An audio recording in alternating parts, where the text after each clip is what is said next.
Tim Ferriss compiled a lot of Naval's thoughts from tweets, conversations, podcasts, books that he's written, all into one book. It's called The Almanack of Naval Ravikant. I'm sharing what I've learned. Naval's message: the best relationships are built over time. Choose people with long-term reputations who value trust, consistency, and compounding relationships. I mean, who can argue with that? That sounds like the best advice possible. In college, I wanted to start a business. I kind of haphazardly chose a business partner. There were just a few people on campus during summer break. And I thought, oh, this guy, he knows a bit about business. We weren't passionate about what the business was. It was just kind of what we could think of. We were essentially a labor company, and we focused on loading and unloading moving trucks. We were building a business through our labor, and there's potential to scale it. So the concept, I think, is fine, and it was a good experience. But the biggest lesson that I learned was after thinking about it for a little bit, I was like, if this business is successful, do I want to be in business with this person for a long time? And, I wouldn't even say he had any character flaws. Like, if anything, I was probably had a lot of growing to do myself. I just realized, look, whatever business I do, I want it to be successful. But do I really want to be in business with this person for 10 years, And the answer was no. So I ended up pulling the plug on that. I took half of my equity, which we had barely we made a little bit of money and we bought a little bit of equipment. So I took half the money and split. And I think that was a good idea. But here are my 4 prompts. Do I surround myself with people I could grow with for 10 plus years? Absolutely. 90% of the time I spend on relationships is with Mariah. And then I would say 5% of the time is spent with family, and then another 5% of the time is spent with friends. And friends, to me, I have so few friends that the people I'm friends with, I could potentially do business with in the future. It's like, if I don't picture you as a good business partner, I'm probably not even going to spend time with you. I don't have many friends. I do try to foster relationships, and I've really enjoyed that, but all of them are in the infant stages. Like, none of them I would pull the trigger on.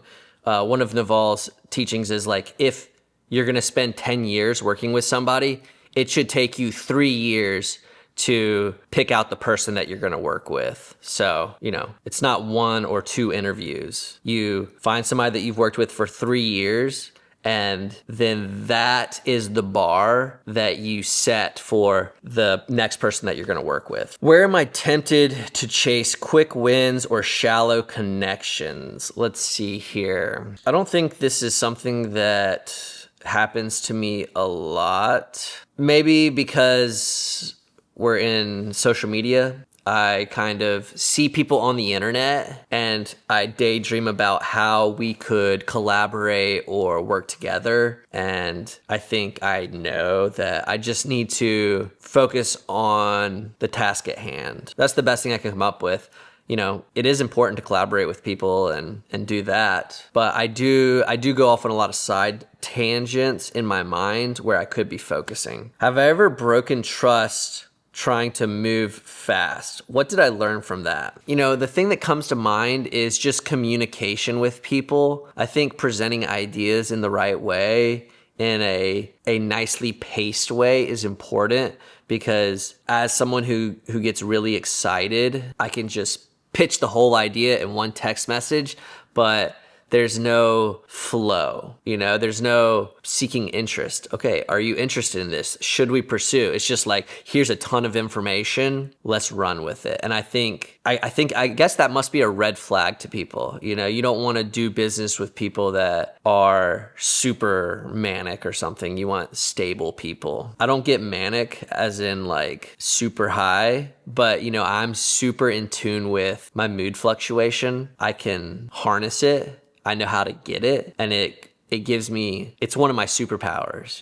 I get a ton of good energy, a ton of good ideas, and I can capitalize on those ideas now that I've been focused on observing my mood fluctuations. Like springtime, early morning, oh my gosh, it's almost like being on drugs. It's the best feeling. And as I get older, I still go up, but it's not nearly as far up. And it's a much more sustainable feeling, and each spring gets better. How do I invest in the people I care about long term? Friends, business, Mariah, future children. All right. So I think what I try to do is spend quality time with people that I care about. I try to compound that with interests that I have. So I like rock climbing. I want to foster an environment that includes other people in that experience, because rock climbing is cool. You are basically going into the woods to hang out at like a club, you know? Like there's a big rock, a few people that enjoy climbing it can climb it.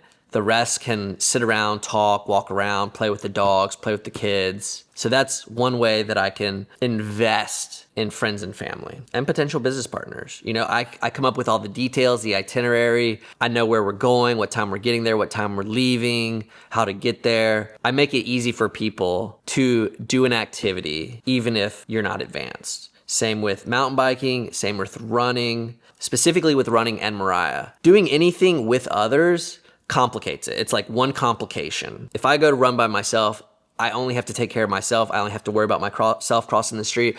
I only have to worry about getting myself ready. Have to do it on time. With two people, there's a lot more complications. I made an agreement with myself that if Mariah ever wanted to run with me, I would always want her to go, even if it were harder. And the same is going to be with my kids. I don't care if I can't run, if I can only walk. If my kid wants to go, I'm always going to want to include them in what I want to do. And I'm going to prioritize making them have a good time, because it's going to allow me to do the activities that I want to do more if they have a positive association with it. So basically, I just try to include people in the activities that I like to do, even if it slows me down or changes the vibe a bit. All right, takeaway number 2, earn with your mind, not with your time. Naval's message.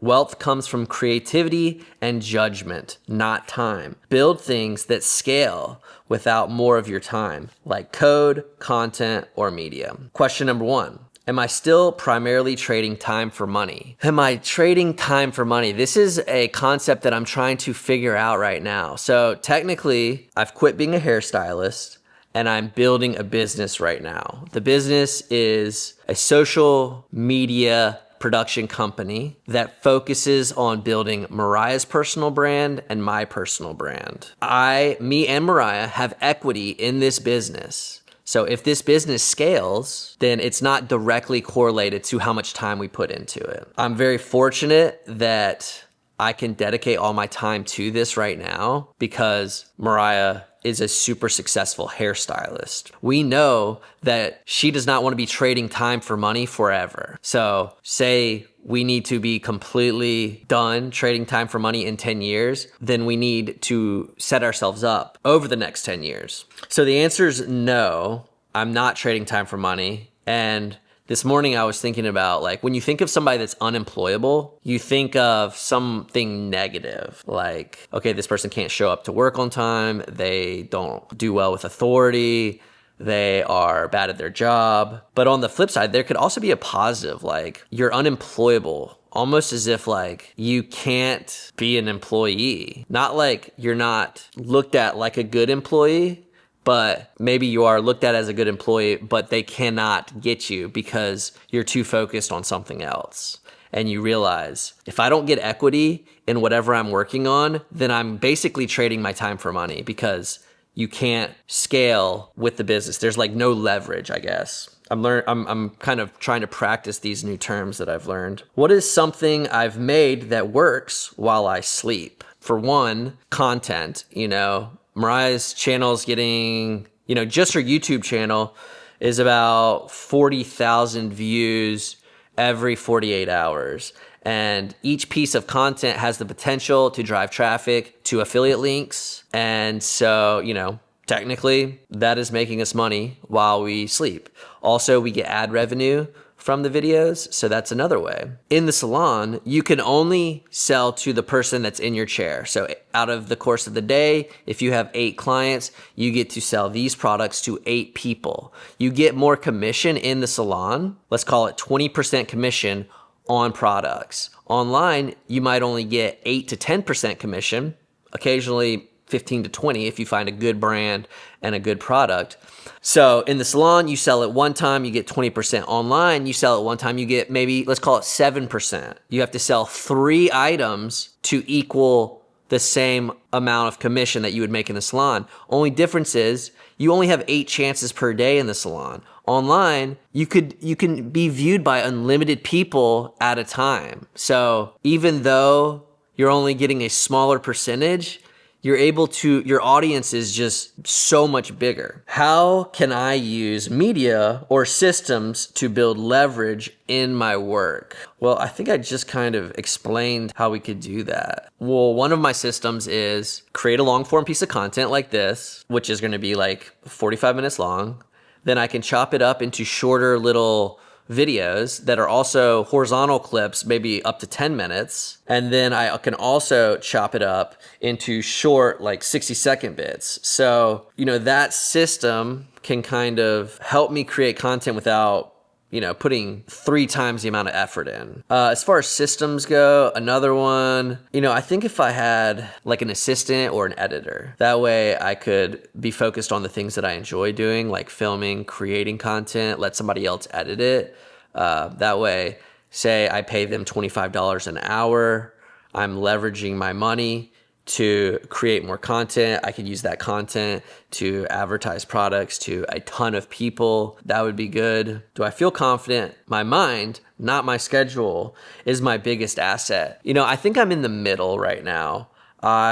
Because I have not leveraged my time by hiring anyone or finding like AI programs that can edit my videos for me, I still view my time as creating the content. I'm still struggling with that, but I do realize if I were to spend 100 hours making one video that gets 300,000 views versus spending 10 hours on one video that gets 10,000 views, I don't know if that math adds up, but basically what I'm saying is I think I'm getting to the point where I would rather spend a lot more time on one video that could potentially have it hit a much bigger audience. Whereas in the past, it's been all about repetition and making as many videos as possible. I think it's been a perfect strategy up until now. Like the quality has gotten really good. My systems have gotten better. So I'm happy to kind of shift from as much as possible to less but higher quality. And I think that is an indicator that maybe my mind is my biggest asset at this point. Like I can make better work instead of just creating more work. I'm still workshopping that one, so you can think about it. Oh, another thing. I love to know who listens and watches this. So if you find any flaws in my ideas or any tips that I could think about, I would love to get a comment or a DM from you so that I can think about it as well as know that you were listening and you were supporting me. All right, number 3, desire is a contract for unhappiness. Whoa. So 2 things that this book focuses on is wealth and happiness. So that's kind of how we're kind of shifting from question to question. Desire is a contract for unhappiness. Naval's message. Desire creates suffering. Catch yourself wanting and pause. Happiness is not getting what you want, but in wanting what you already have. I couldn't agree more with that. What do I desire most right now? And what is it costing me emotionally? I feel like I'm in such a blessed position right now. What do I want most?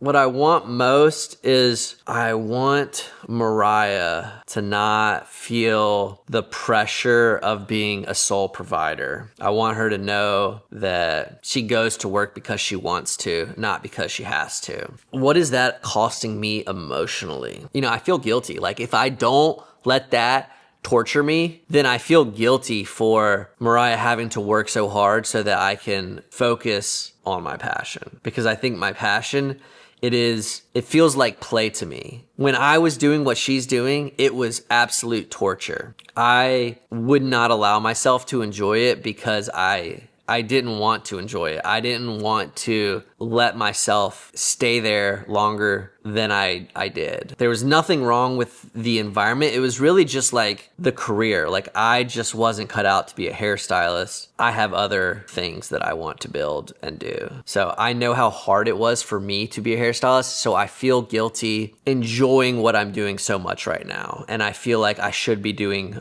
more. I should be more uncomfortable. I should be grinding harder. That gives me a lot of guilt, and it makes it hard to really be present sometimes. But I feel like, that guilt kind of drives me to be more successful. And I don't know if that is what Naval would teach or not. He does say inspiration is fleeting. So act on it immediately. So for the past couple days, if I want to do something, I just let myself do it. And then time flies by. I get into a flow state and it's amazing. Is it possible I'm creating stress or restlessness chasing a future version of myself? Absolutely. I've spent my whole life doing that. I've always thought if I had more money, people would like me.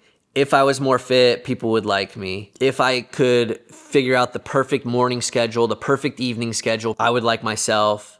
Turns out none of that's true. It's all about loving yourself, forgiving yourself. The only moment we have is right this second, and that moment's already gone. So if we're not enjoying where we are right this second, what are we doing? We could die. It's all about being present, and somehow it's all about being present, but also preparing for the future because you don't want to do things that are going to put you backwards. It's like investing in your future. But then it's so confusing because it's like you're supposed to do things you want. You want your future to be better. I want to wake up when I said I was going to wake up, not I should wake up when I said I was going to wake up. It's easier to get out of bed when it's like, oh, I want to get out of bed. Man, it's all messing with my mind. But after reading this book, I have been able to kind of talk myself into just being present and enjoying my moment. Where can I let go of desire without giving up on effort or vision? Ooh, I'd say my desire for money would be a good one. My desire for views and likes and comments. I should just be making content that I want to make. Yeah, I think I should just focus on what I'm inspired to do and really run with it, If I feel like playing and it has anything remotely close to my business, I should just allow myself to do it. Do I believe it's possible to be ambitious and content at the same time? I mean, that's what I'm feeling right now. So the answer is yes. But I think it comes down to doing something because you want to, not because you should. All right, idea number 4, escape competition through authenticity. Naval's message. You can't be out-competed if you are fully yourself. Build your unique path where no one else can compete. Where have I felt myself most creatively? Recently, I made a rock climbing little vlog. The whole process from start to finish, the filming, the editing, it was all effortless. There were no pain points. It just came together really easy, and it was doing about something I enjoy doing while I was doing it. So that was really fun, and it was a vlog. It wasn't educational, it was entertaining, and yeah, I just really enjoyed that. I'm really enjoying these podcasts. What's my vision of escaping competition? My vision of escaping competition. Okay, here we go. When I'm just letting my thoughts run in my head, I'm constantly judging. And I think that is a reflection on myself, comparing myself to others. Maybe it's comparing myself to myself. I don't know. But if I could just get to a point where I was at peace, I think that is escaping competition. And a lot of my answers are little answers that Naval has revealed in his writing. So it's not like I'm enlightened. I'm just kind of regurgitating what I've heard and what's fresh in my mind. What would I do differently if I trusted that authenticity wins long term? I would just be myself. I wouldn't look back at the past and judge myself for conversations that I thought I could have done differently. I wouldn't try to alter like who I am depending on who I'm around. It would be nice to truly be myself around everyone, you know? And I think there's bits of it when I do that, but you know, sometimes it's like I'm scared to let myself out because I guess I don't trust myself. I'm afraid something bad will happen if I let my guard down, which is interesting. I feel like I'm letting my guard down right now, which is nice. Happiness is a skill you can develop. Naval's message. Happiness isn't something you find. It's something you train daily. Use awareness, gratitude, and presence to build it like a muscle. Am I waiting for something external to feel happy? Right now, no. Like, I'm just living the best life and it's amazing. I feel like I have time, money, and health. And that's rare, you know? Naval said you can retire when you have all three.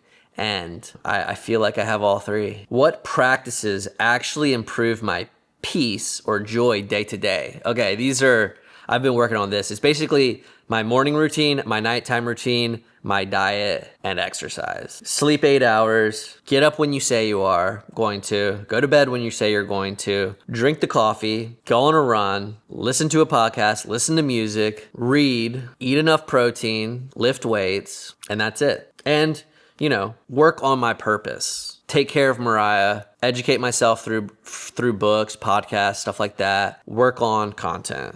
If I do all those things, I feel accomplished and rejuvenated and exhausted. Do I treat happiness like a responsibility or a side effect? It's a responsibility. You know, I'm so honed in on my morning and evening routine that I know I'm going to be energized in the morning. Almost every morning, I'm going to be energized and I'm going to be happy. Yeah, I totally think it's something that's within my control. What habit makes you feel most alive and grounded? You know, everything I just said, as well as becoming more conscious of my thoughts and realizing, I can't even say realizing something. It's just a conscious thing and you just like allow it, you know, like it's a river and it just flows and everything is okay and like it all.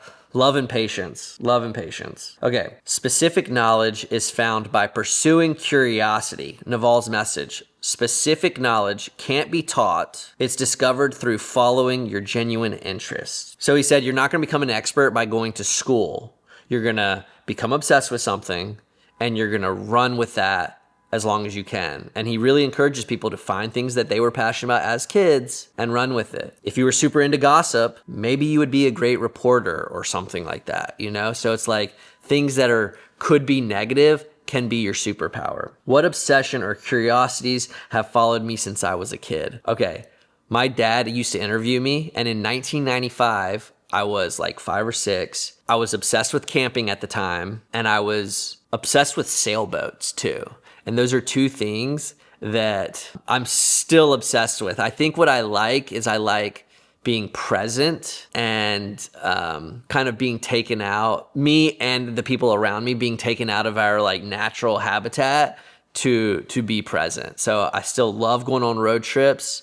I do have a vision of living on a sailboat or doing lots of sailing. And I actually had a camera when I was really little, so that could play a part too. I don't know how those fall into it, but I am so on my mission, which is own a business, create content. And, you know, I was obsessive as a kid about things and I was pretty introverted, I think. I always wanted friends, but, you know, I think I spent a lot of time by myself. What skill or interest feels effortless for me? I love interviewing people. I love filming things. I love going on adventures. I love planning the logistics of an adventure. I love optimizing my daily routine. And I really like prioritizing Mariah. You know, I've always wanted to be a dad. I've always wanted to be a husband. And I think my parents, you know, ingrained that in me at a young age. So I only do content and I only have this business to provide for my family. Like, I think I would do a variation of this for fun, but I think if I had $1 billion, I wouldn't be putting the effort into making it. I would probably just hire somebody to do it. But I guess I would still be doing it, so it is something I love. Am I downplaying something that could be my edge? That's hard to think about. Mariah loves me and she encourages me and she knows and she just lets me be myself, and she knows that like if she can turn it into a positive, it can become my superpower. So even though I become obsessive and I have all these crazy ideas, she lets me do them, and she knows that they're going to play into the big picture. Like she goes along with it. We attempted a 72-mile hike one time. We completed like 60 miles of it in one go. Mariah lost 2 toenails. We spent an entire month on a road trip last year, slept in the car the entire time. I mean, those are just 2 examples, but she supports me. And so I feel lucky that I get to pursue all of my edges, you know? What would happen if I took my natural interest more seriously? I don't know. I feel like I'm doing it. Learn to love to read. Naval's message. Reading is a meta skill. If you learn to love reading, you unlock infinite leverage for learning, decision-making, and growth. I agree with that. Do I treat reading like a gift or a task? Definitely a gift, and it's only been within the last year or so. It's so funny. It's like I'm sick of being advertised for the next book, the next course, the next class, the next tool, the next product. On the internet, that's how we pay for things. We consume free content, but we're forced to watch an ad. I would much rather read someone's book and not have any advertisements. And then I get to put it on my shelf and I get to look at it and be reminded of how that book changed my life. What's the last book that truly changed me? Okay, this book truly changed me. The Almanack of Naval Ravikant. Read it or listen to it. I got a library card the other day and I can listen to audiobooks from Hoopla and Libby. They're both apps and I can check out books. Right now I'm listening to a book that Naval recommended called Sapien, The History of Humankind or something like that. And it basically goes over everything. I don't know if I believe in everything it's saying, but you know, Naval said it's good to read things that are mind-bending, things that you don't personally agree with because you might pick up something. That's the book I'm reading now. Naval's book is the one that I listened to last, and the one that really started it all for Mariah and myself is this book called The Multi-Orgasmic Couple, and it's based on the Taoist teachings around sex, and it really changed Mariah and my relationship. We have a ton more trust and understanding for each other. And it's really reframed a lot of negative thoughts around certain things to positive thoughts. And that is what started this whole thing. Am I letting curiosity guide what I read or trying to force smart books? A bit of both. You know, I kind of want things that are, I want things that are easy to read for me. I want to be able to pick it up and I want to read it. So I'm picking books that I'm interested in. A lot of them are kind of self-helpy, but I think I'm pivoting away from that. You know, like Naval is just suggesting read the classics, read the books that everybody else is writing books based on principles that those books covered. So I think I'm just going to lean towards more classic things from here on out. But if I am not interested, I'm not going to read it. So in a way, I'm doing what is I'm curious about. How could I build a relationship with reading that lasts my whole life? Not too long ago, Mariah and I started this tradition where before I look at a screen, I have to read 10 minutes in the morning, because when I look at the screen, it's like, you know, all the colors and all the stimulation is like very dopamine delivering. It's delivering a lot of dopamine. And for a book to be entertaining or interesting, I need to be in a calm headspace, or else like the contrast isn't there. Like non-stimulating form after a stimulating form is going to feel extra non-stimulating. But if I'm already in the middle, instead of going up first, if I just stay in the middle, then it's a little more stimulating. So that's one way that I can make it a lifelong habit, as well as listening to audiobooks and just, you know, reading what I'm interested in, including like some fiction or maybe like a romance novel with Mariah, like those kind of seem like junk reading, but it's making me love reading, and I get to pair it with Mariah. Mariah and I read a lot together, so maybe that's another thing. If you read with your partner, that could help. Productize yourself. Message. You should aim to become a product, something others can learn from, hire, or benefit from without being directly involved. What part of me, my thinking, my experience could be turned into a product? I would say something to do with social media, something to do with video, something to do with storytelling. Maybe someone could hire my company to create their social media for them. I don't know.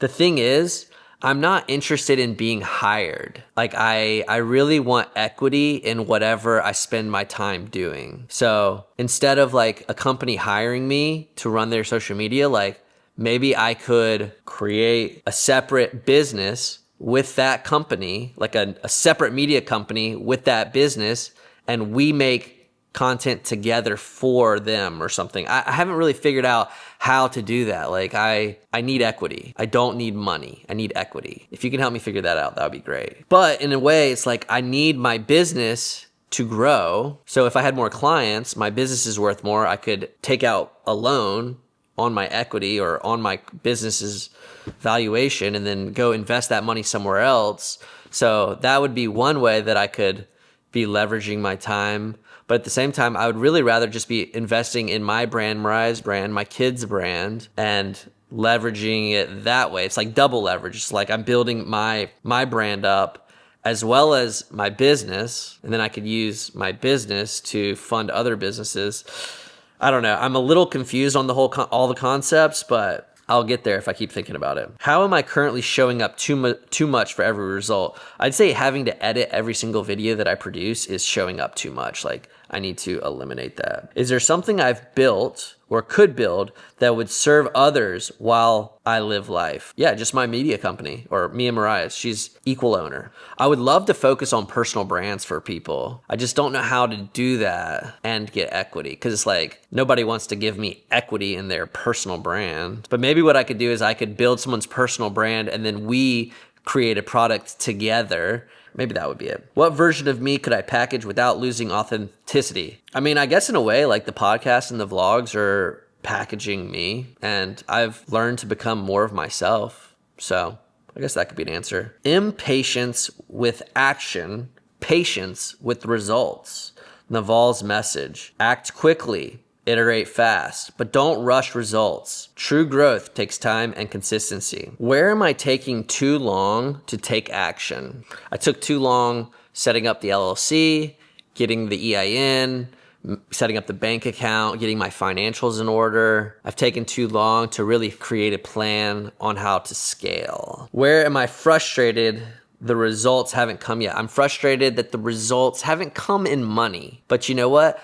If I deserved it, I would have it. And if I had it already, I don't think I would be building my foundation like I'm supposed to. I think I'm supposed to continue to learn before the money comes. So, I'm happy. I just don't want to feel like I can't get whatever I want at the grocery store. Can I trust the small steps done daily lead to transformation? Yes, I think so. Doing all the healthy habits that I talked about to get happiness, staying focused on the business, not getting too sidetracked, prioritizing Mariah. I know that I will do it. I would not sell company equity in my company at this point because I do not need money that bad, and I know that I will make it. How do I keep showing up even when progress feels invisible? I don't know. I just believe in myself. I believe in the new American dream, or the new world dream is, make videos, get rich. There's so many people that have done it that I can do it too. Retirement is when you stop sacrificing today for an imaginary tomorrow. Naval's message. Don't suffer through work hoping for happiness later. Build a life where work feels aligned, meaningful, energizing now. Am I sacrificing today too often for the sake of someday? Up until recently, yes. I dreaded doing hair. I dreaded going to work. I basically made my life miserable, and I'm impressed that I did not make Mariah's life miserable. But now I'm just in this super grateful spot that I don't feel like I deserve, but I have it, so maybe I deserve it. I want to work. I want to focus on Mariah. I would work more, but there has to be balance, so I don't. What part of my current life already feel like a dream? My whole life. We've planned to have kids around now for the past few years. It's happening like a dream. We got married in the way that we wanted to. That felt like a dream. We have enough money to survive. And honestly, we're thriving. We just had to cut back so it feels like less. But I mean, you know, we still live in like an incredible neighborhood, in an amazing space. We don't really have a budget at the grocery store. We know how to have fun. We know how to go on adventures. We have hope for the future from our content and our business. We work out every day. Mariah is 6 months pregnant, and she's still doing like 4 miles with me in the mornings. She has slowed down a little bit. We walk and run now, but that just started like two runs ago. So life's amazing. My relationship with Mariah is amazing. I almost can't handle it. Like, it just feels like a dream. Could I design work and family time to feel more connected now, not later? I wish I had recorded this like when I'm not like on cloud nine, because I hate not having any conflict, and there is conflict in my life, but all the things that I used to not enjoy doing with Mariah, like I now enjoy, because I get to feed myself when she's at work. So, I mean, even little things like going to the grocery store or Costco, like I don't mind doing that. In fact, it's like basically fun now. It's like I'm just in a good mood a lot. It is springtime, granted, so take that with a grain of salt. What would my day look like if I never had to escape from it? Oh man. I'm gonna just describe my day right now. Wake up at 6, enjoy Mariah, maybe read a little bit of a book, maybe listen to a little bit of a podcast, drink some coffee, drink some chlorophyll, sit on the porch, watch the sun come up just a little bit, go on a run, lift weights, hang out with Mariah for a little bit, start working, work for a few hours, make some lunch, work some more on whatever I'm inspired to do, make dinner, make plans for investing in relationships like mountain biking or running with someone, talking with Mariah at the end of the day, maybe taking a bath, taking a shower, being present, not wishing that our baby was here already, but just excited and grateful for how the process has happened. I mean, that is just the perfect day. And you know what? That's basically what my day looks like today. So that just doesn't sound fair. All right, that's all the questions. I really appreciate you listening. If you listened till now, let me know what your favorite part of the morning is. Do you enjoy your mornings? Do you enjoy your afternoons? Like, what is your best part of your day? Is there a best part of the day? Does it all suck? Is it all good? I'm supposed to reflect on 1 or 2 themes that stand out. Money is how we transfer time and transfer wealth. Wealth is like equity and things that can scale based on your knowledge, your judgment calls. You're not going to get rich by trading time for money. Happiness is your responsibility. Figure out how to make that happen. This was great. I feel like I had so much to cover that I was in a hurry. So yeah, I highly recommend listening to the audiobook, listening to the podcast. I'm going to link it somewhere, or buy the book. You can buy the book on Amazon. You can get the PDF on the website. He's got a list of 100 books that he recommends. I'm probably just going to work my way through them. What am I looking forward to in life? Just trying to be present and trying to identify when my thoughts are judgmental in a negative way and what the opposite of that could be, and not judging myself too hard, being patient, loving myself, loving everyone around me, and just, being present. That's all I'm going to do. Okay, so that's it for today. I'm going to hopefully record another one next Tuesday. Actually, you know what? I'm going to record one next Tuesday. I might even record one before then. All right, that's all. See you later.